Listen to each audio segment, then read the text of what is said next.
Hello again, class. Welcome back to shop. So fun. Criteria for success, numero cuatro, number 4. The fasteners, things that make things go together, such as a screw or a nail, and glue. 2 minutes. Fasteners and glue, criteria for success. A.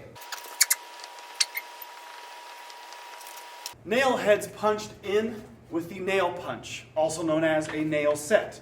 It's the little metal rod that you put on a nail head and go boop, boop, with your hammer to get the nail head beneath the surface of the wood just a little bit. Remove and replace shiners. I've heard on the job site, I don't know how much it's used, but when a nail point pokes through a piece of wood and you see it gleaming out, they call it a shiner. At least I've heard it called a shiner.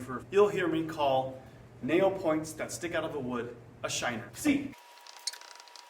Wipe excess glue away. When the glue squeeges out between the seams and the joints, get a wet rag, a wet wag, or a cloth, or a paper towel, and wipe that drippy glue away.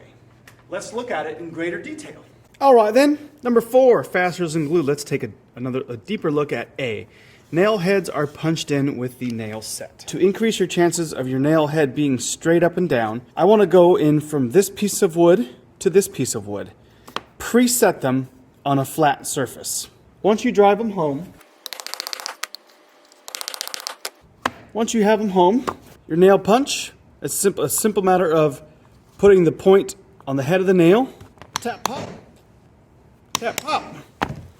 And I could tell in your photographs, there's a deeper and darker hole that I'm looking for that shows me that the nail heads are sunk in past the surface of the wood. Number 2, number 4B, remove and replace shiner. Here's how to replace a shiner. When or if you get a shiner, no problem. Let's pretend you're going along, busting your nail. Yep. Okay, Mr. Castillo, that's not working. Let's try it again. Now when I want to have a shiner, I can't. That's funny. Okay, so we got a shiner sticking out right there. Shiner, woohoo! No problem. Try using the head of your hammer, but sometimes the nail head's too close to the wood and the hammer won't work.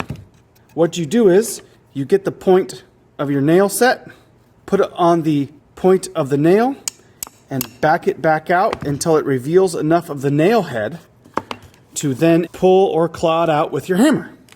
Yay! Brilliant! Number 4, fasteners and glue, criteria for success, wipe away excess glue. I go over later how to run a bead of glue, but for now... You've ran your first bead. You smear it to seal the pores. Ideally, you let it dry. If you ain't got time, you could just run your second bead. I'm going to put a lot to just exaggerate the drips for this purpose.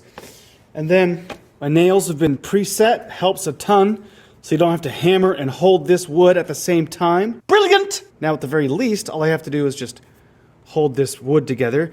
You could already see the wood, the glue squeeging out of there. I'm putting it halfway in, and I'm moving the wood flush and kind of wiggling it as I go to make it flush with the other piece.